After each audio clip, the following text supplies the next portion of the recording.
podcast Forum Kajian Hukum Keluarga, Pioneering Research, Inspiring Insight. Oke guys, pada pertemuan kita kali ini kita sudah bersama dengan Bapak yang sangat luar biasa. Beliau merupakan Kepala Program Studi Hukum Keluarga Islam Fakultas Syariah dan Hukum Universitas Islam Negeri Sunan Kalijaga, Yogyakarta. Nah, saat ini kita sudah bersama dengan Bapak Yasin Baidi. Bapak, selamat sore. Selamat sore semuanya. Sehat dan bahagia semuanya. Oke, alhamdulillah. Baik Pak, pada pertemuan kita kali ini kita akan membahas mengenai tentang dari Prodi Hukum Keluarga Islam itu sendiri. Nah, jadi yang mau kita bahas nih adalah apa sih Prodi Hukum Keluarga Islam itu sendiri dan bagaimana prospeknya. Kemudian mengenai prodi itu sendiri apa sih keunggulannya? Nah, untuk menjawab semua pertanyaan itu kita sudah bersama dengan Bapak langsung ya, Bapak Kepala Program Studinya. Nah, baik Pak, mungkin bisa dijelaskan dulu nih Pak terlebih dahulu program studi hukum keluarga Islam itu program studi yang bagaimana sih Pak? Seperti itu. Oke, para pemirsa yang berbahagia, Assalamualaikum warahmatullahi wabarakatuh. Bismillah, alhamdulillah, wala quwwata illa billah. Perkenalkan saya Yasin Baidi, lebih tepatnya adalah ketua, bukan kepala ya, ketua program studi hukum keluarga Islam. Nah, pada sesi ini kita akan bersama-sama belajar minimal tentang sejarah. Jadi program studi hukum keluarga Islam itu apa gitu ya? Iya. Apa? Nah, coba kita lihat secara sejarahnya. Jadi menurut sejarahnya program studi hukum keluarga Islam itu adalah program studi yang paling tua, paling pertama seiring dengan lahirnya IAIN pada saat itu di Yogyakarta.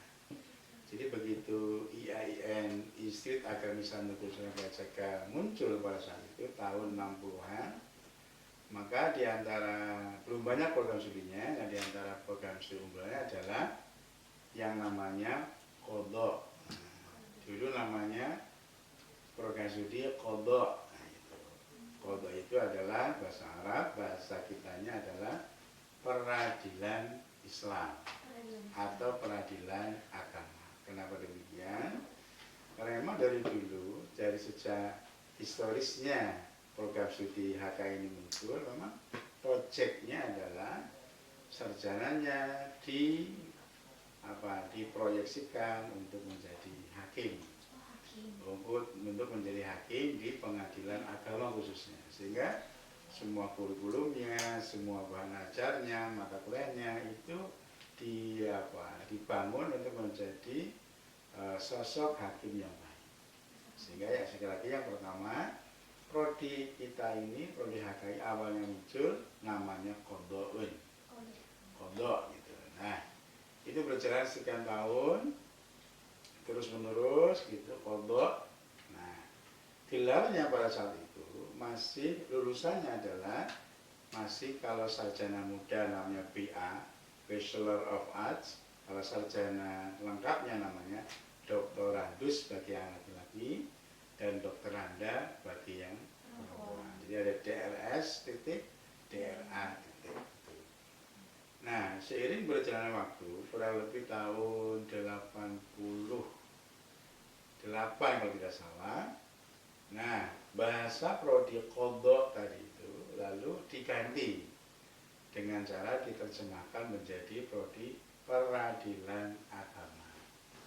Jadi fakultas syariah itu dulu yang namanya Qodho, sekian puluh tahun itu kemudian menjadi peradilan agama. Disingkat PERA namanya, bukan PA. Singkatannya PERA. Kenapa PERA? Peradilan agama kok tidak PA? Supaya tidak keliru dengan prodi perbandingan agama di Fakultas Usuluddin. Di Fakultas itu ada salah satu prodinya adalah perbandingan agama. Maka supaya tidak beda supaya tidak sama barangkali, Maka untuk peradilan agama ini yang tadinya qadha menjadi peradilan agama disingkat menjadi pera. Nah, dengan perubahan-perubahan yang ada pada saat itu, yang awalnya gelarnya adalah gelar doktorandus dan doktoranda, maka setelah perubahan menjadi pera itu mulai tahun 93, jadi dari mulai awal lahir sampai tahun 93 itu gelarnya masih doktorandus doktoranda. Mulai tahun lulusan tahun 93 gelarnya berubah menjadi S.Ag. S.Ag. Sarjana Agama. Sarjana Agama. Nah, karena itu maka itu sampai kapan itu? Hampir 10 tahun. Sampai tahun 2002. Sampai tahun 2002.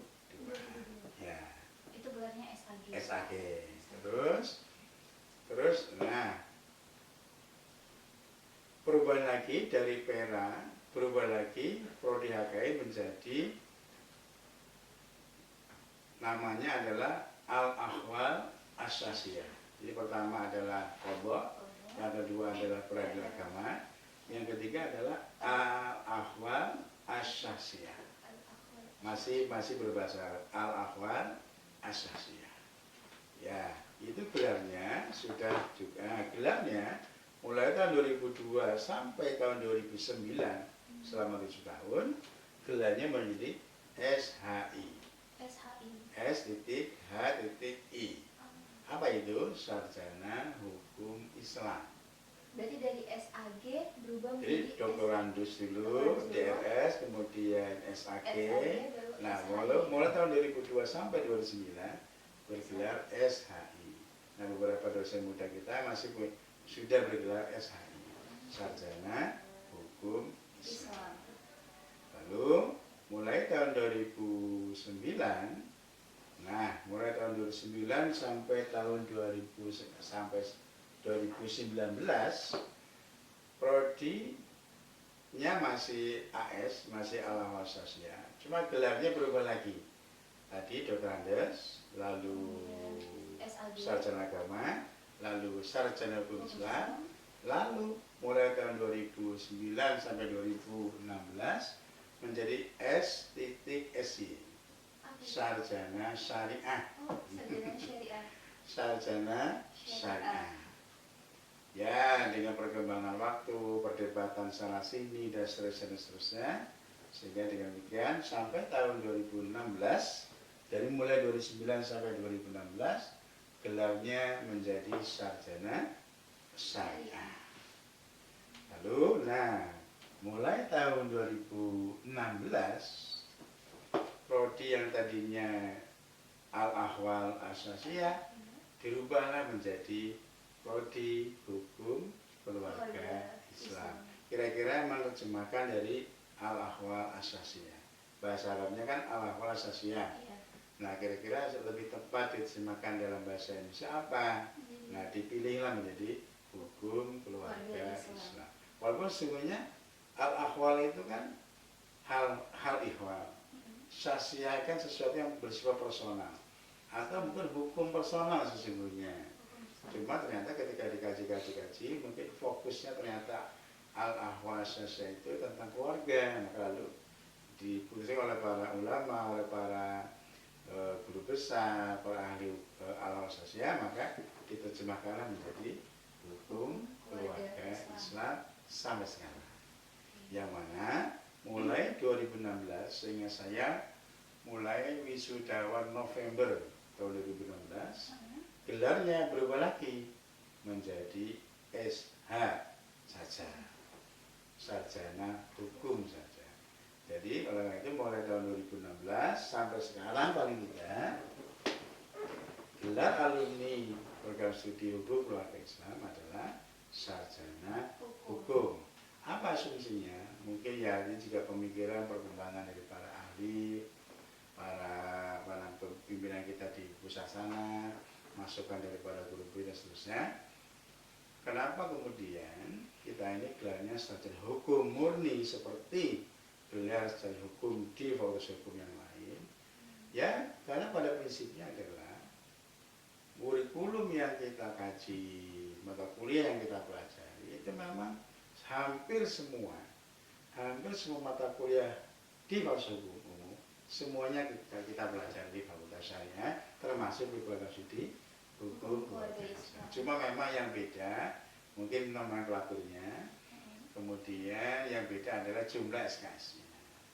Cuma hampir ya, maka oleh itu mulai tahun 2016 tadi itu kita memasukkan namanya kesepakatan Depok namanya. Kesepakatan Depok itu artinya kesepakatan Fakultas Hukum seluruh Indonesia bahwa ada sekitar 28 mata kuliah wajib bagi calon sarjana hukum. Nah, itulah kemudian kita masukkan yang mana sebelumnya pun sudah ada itu mata kuliah itu. Cuma mungkin ada 1, 2, 3 yang belum, maka lalu kita masukkan pula ke sini. Satu yang kedua, kenapa menjadi SH gelarnya? Itu mungkin dengan asumsi, dengan awal itu agar supaya sarjana lulusan HKI yang bergelar SH itu pangsa pasarnya lebih luas. Jadi kalau SH itu kemana-mana insya Allah bisa. Misalnya kita diproyeksikan juga bisa menjadi calon hakim di pengadilan negeri, di pengadilan tata usaha negara, menjadi termasuk kemudian menjadi pengacara, advokat, notaris dan seterusnya karena bergelar SH. Jadi ada paling tidak ada 2 dasar pemikiran. Kenapa mulai tahun 2016 itu semua alumni Fakultas Syariah dan Hukum, wabil khusus adalah alumni Program Studi Hukum Keluarga Islam, gelarnya adalah sudah sarjana hukum. Kira-kira begitu secara singkatnya adalah seperti itu. Izin bertanya nih Pak. Yeah. Tadi kan Bapak bilang nih setelah gelarnya menjadi SH itu mereka bisa menjadi hakim, pengacara dan sebagainya. Namun sebelum menjadi SH itu prospek kerjanya itu yang seperti apa gitu? Jadi dulu kan, apalagi dulu ketika Dr. Andes, awal dulu itu memang hanya ya jadi hakim saja. Jadi hakim saja. Atau hanya fokus di Kementerian Agama atau di pengadilan agama saja. Terus kesini terus, nah sudah mulai bisa kita jadi penghulu. Belakangan lagi, nah ketika kita belajar hukum acara perdata, hukum acara pidana dan seterusnya, dan kita ingin menjadi advokat alumni ketika itu, banyak tantangan dan banyak orang termasuk para ahli hukum yang tidak dalam tanda kutip tidak rela. Kalau alumni Fakultas Syariah, khususnya alumni program studi hukum keluarga Islam itu sah menjadi advokat. Alasannya apa? Loh, katanya materi kuliahnya kurang lah dan seterusnya dan seterusnya banyak hal. Jadi bahkan dia mengatakan setokoh pengacara, tokoh advokat nasional, ya, tidak saya sebut namanya. Pokoknya saya tidak rela kalau ada alumni Fakultas Syariah yang jadi advokat. Tapi dengan berjalan waktu terus kita berdiskusi pada membuktikan bahwa kurikulum kita ini betul-betul sesuai dengan apa yang ada dipelajari Pak Ibu. Alhamdulillah sudah belakangan paling tidak 10 tahun terakhir kita sudah bisa kemana-mana. Alumni kita ada yang jadi jaksa, ada yang jadi hakim di pengadilan negeri dan begitu seterusnya. Jadi artinya spare pasar pangsa pasarnya kita sudah lebih semakin luas. Ya kira seperti itu. Baik, baik Pak. Tadi kan Bapak sudah menjelaskan ya mengenai sejarah dari program studi, kemudian para lulusannya itu kerjanya bisa di mana aja. Baik, pertanyaan selanjutnya adalah tadi kan Bapak sudah menyinggung ya bahwasanya di prodi HKI ini belajarnya juga ada hukum acara, hukum pidana seperti itu. Nah, untuk lebih luasnya lagi tuh yang dipelajarin tuh apa aja sih Pak selain hukum acara dan hukum pidana tersebut yang menjadi fokus dari HKI? Kita kalau begitu kita masuk ke kurikulum ya. Jadi itulah. Jadi kita ini Pak perguruan tinggi itu akan mencetak produk sarjana yang mumpuni sesungguhnya kan begitu. Lalu sehingga di antara salah satu syarat kurikulum yang baik itu adalah harus link and match dengan kebutuhan pasar. Lalu link and match, jadi harus sesuai, harus seiring, sejalan dengan kebutuhan bangsa pasar. Sehingga kurikulum itu berubah terus menerus. Ini yang terekam di data saya adalah yang ada, tentu yang dulu. Nah kalau awal-awal dulu dari kelahirannya sampai tahun 90-an itu memang ya mungkin 75% itu kurikulumnya mata kuliah betul-betul yang bersifat Islam atau fikih lah begitu. Tafsir akam, hadis akam, fikih, usul fikih, qawaid dan seterusnya yang berbasis sangat kitab-kitab lah begitu. Yang selebihnya 25% atau 30% itu baru hukum umum. Kita belajar juga bahasa Inggris, bahasa Indonesia, kemudian filsafat umum, kemudian juga hukum perdata, hukum pidana, termasuk hukum acaranya. Sejak awal kelahiran pun sudah belajar. Nah, terus mulai tahun 2010 yang ada di data kami ada namanya kurikulum KPK, kurikulum berbasis kompetensi. Nah, dari situ kemudian kita rubah lagi kurikulumnya, tambah lagi mata kuliah dan seterusnya. Kemudian tahun 2013 juga masih KBK, tapi KBK yang baru. Misalnya diperkuat dengan praktikumnya, diperkuat juga praktek PKL-nya, praktek peradilannya, sidang SIM dan seterusnya. Sampai ke tahun 2016, ini 2000 kurikulum yang agak spektakuler ketika itu namanya KKNI. Namanya kurikulum KKNI, kualifikasi kurikulum nasional inisial, kalau tidak salah seperti itu. Jadi standar KKN ini luar biasa ketika itu. Nah, pada tahun inilah, pada kurikulum inilah kemudian tadi 28 mata kuliah wajib fakultas hukum, kemudian kita adaptasi ke sini dengan konsekuensi mata kuliah yang ada sebelumnya, yang kira-kira kurang pas, yang kira-kira bisa digeser, yang kira-kira bisa di-merger, kita merger dengan memasukkan kurikulum yang baru tadi itu, dengan tetap mempertahankan rentang SKS yang wajar. Kita di rentang SKS 148. Ya, kenapa? Ya dengan asumsi jangan terlalu banyak, karena ya ada masa studi, kemampuan mahasiswa dan seterusnya. Nah, yang terbaru sebelum baru adalah tahun 2020. Namanya kurikulum MBKM. Apa itu MBKM? Merdeka Belajar Kampus Merdeka. Mulai tahun 2020.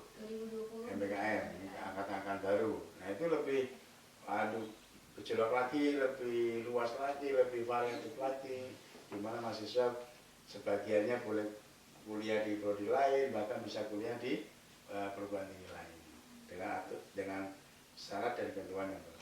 Nah, yang terbaru 2024 adalah UPE, kurikulum OPE, Outcome Based Education. Outcome Based Education. Jadi kurikulum yang memacu dan memicu prodi itu akan mencetak sarjana yang bisa apa? Ya, harus bisa apa. Jadi jangan cuma tahu apa, tapi harus bisa apa. Jadi kita mau mencetak sarjana itu harus sudah siap kerja lah kayak seperti itu. Itu OPE mulai tahun 2024-2025. Nah, dengan demikian maka yang dipelajari apa saja? Itu saja tadi. Hukum tentu ya, kalau sekarang lebih kecil lagi, kira-kira mungkin 60-70% yang Islamic Studies gitu, selebihnya yang umum. Tadi itu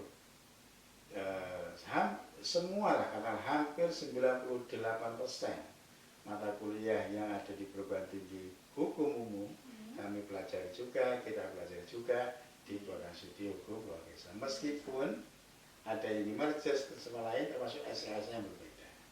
Mungkin di sana misalnya hukum perdata 4 SKS atau 6 SKS, kita cukup 2 SKS. Tapi kan hukum perdatanya ada. Hukum acara perdata di sini misalnya 2 SKS. Mungkin di sebelah sana bisa 4 SKS dan begitu. Tapi poin-poin penting mata kuliah hukum di fakultas hukum umum semua kita pelajari. Sehingga dengan demikian akan lebih mantap lagi, akan lebih sah lagi bahwa alumni kita adalah bergelar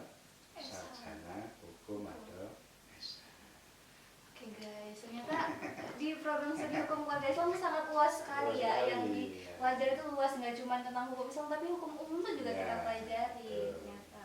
Jadi Ya, ya. prodi hukum keluarga Islam ini emang keren banget ya. Oke, baik Pak, tadi kan kita sudah berbicara nih mengenai mata kuliah apa aja nih ya kan yang kita pelajari di sini. Kemudian mungkin teman-teman yang menonton nih penasaran juga nih, dari prodi hukum keluarga Islam prestasinya tuh udah ada apa aja sih Pak? Ya. Oke, gitu. Ya, terima kasih. Sesungguhnya banyak ya prestasi-prestasi, tapi diantaranya adalah satu, bulan sebelum Ramadan kemarin Iya.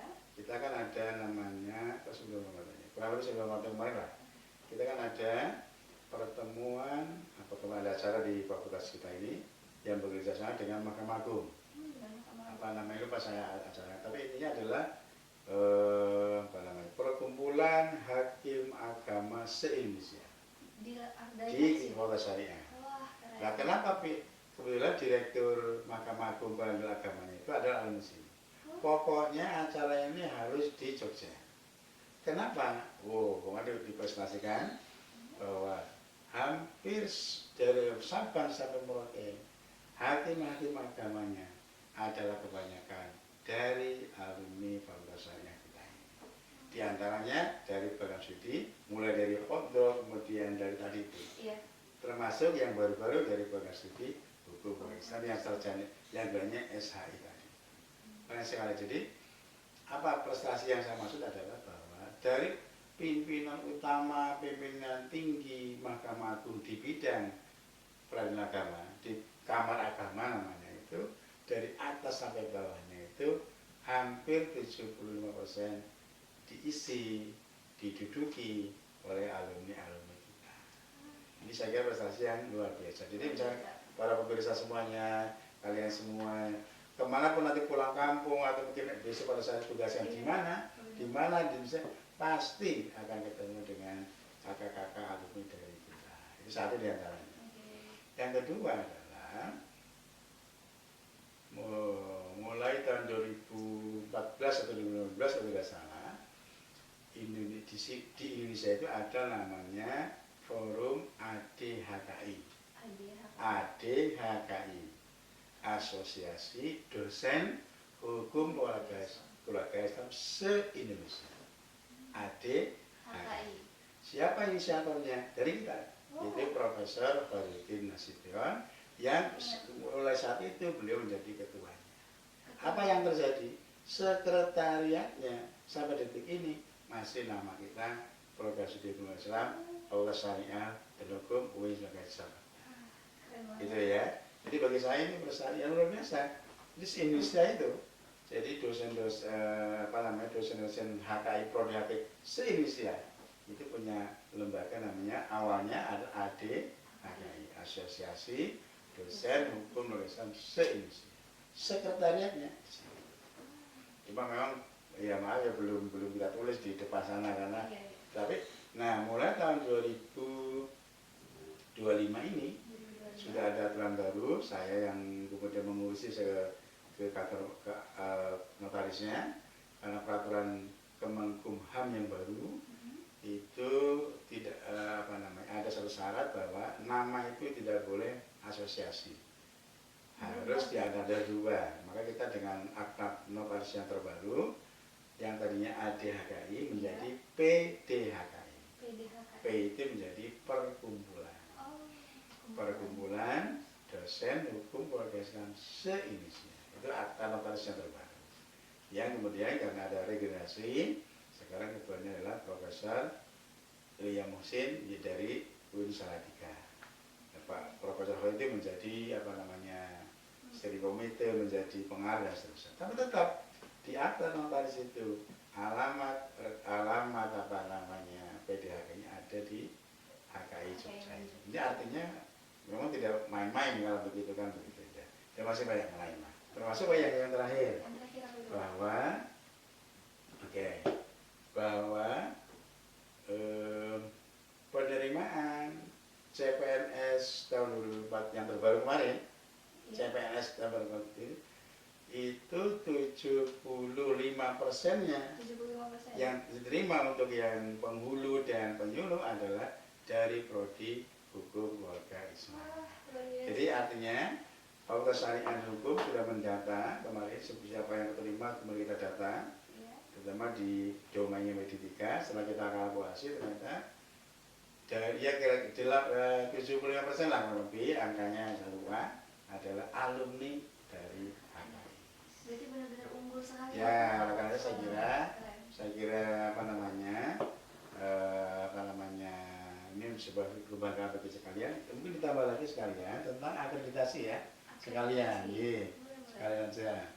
Jadi dari tahun ke tahun kita sudah berjuang sedemikian rupa agar supaya kualitas, mutu, prodi, dosen dan mahasiswa juga menjadi bagus. Setiap ada perubahan aturan dan akreditasi kita ikuti. Nah, dari tahun mulai yang terekam di kami kan mulai tahun 98. Mulai tahun 1998. Terus berubah lagi, submit lagi, reakreditasi lagi dan seterusnya. Sampai yang terakhir adalah kita prodi kita ini dengan SK Ban PT yang terbaru 2023 sudah menempati posisi akreditasi unggul. Unggul itu artinya akreditasi yang paling atas, nggak ada yang atas lagi. Udah yang Paling puncaknya adalah unggul. Kenapa? Karena dengan berarti kan semua syarat dan ketentuan tentang itu kan terpenuhi. Iya. Nah, insya Allah nanti kita akan berakhir akreditasi unggul ini di 15 November tahun 2025. Nah, itu dalam waktu dekat kami akan coba mengurus lagi, mensubmit lagi, mereakreditasi lagi agar supaya tetap kualitas akreditasi kita tetap maksimal yang terbaik untuk kita semuanya. Baik. Oke teman-teman semuanya. Terima kasih nih Pak udah Ya. dijelasin mengenai program studi hukum keluarga Islam yang sangat keren banget ternyata ya program studi hukum Ya. keluarga Islam itu sendiri. Ya. Oke, jadi untuk teman-teman semua nih jangan ragu-ragu untuk gabung di program studi hukum keluarga Islam karena dari penjelasan Bapak Ketua Program Studinya langsung tadi sudah menjelaskan bahwasanya program studi hukum keluarga Islam ini adalah program studi yang terbaik bahkan terakreditasi unggul terutama di Universitas Islam Negeri Sunan Kalijaga Yogyakarta. Selain itu yang dipelajari juga tidak yang melulu mengenai yang berbasis Islam tapi juga bercampur dengan materi-materi yang umum yang dipelajari oleh mahasiswa-mahasiswa Fakultas Hukum di universitas-universitas negeri lainnya seperti itu. Oke guys, mungkin cukup sampai di sini saja pertemuan kita pada kali ini. Saya selaku pembawa acara dalam podcast kita kali ini mohon maaf mungkin apabila ada kesalahan kata ataupun sikap saya yang kurang berkenan dan juga saya mengucapkan terima kasih banyak kepada Bapak Ketua Program Studi yang sudah berkenan untuk menjadi bintang tamu dalam podcast kita kali ini. Oke guys, cukup sekian dari saya. Wassalamualaikum warahmatullahi wabarakatuh. Salam FKHK.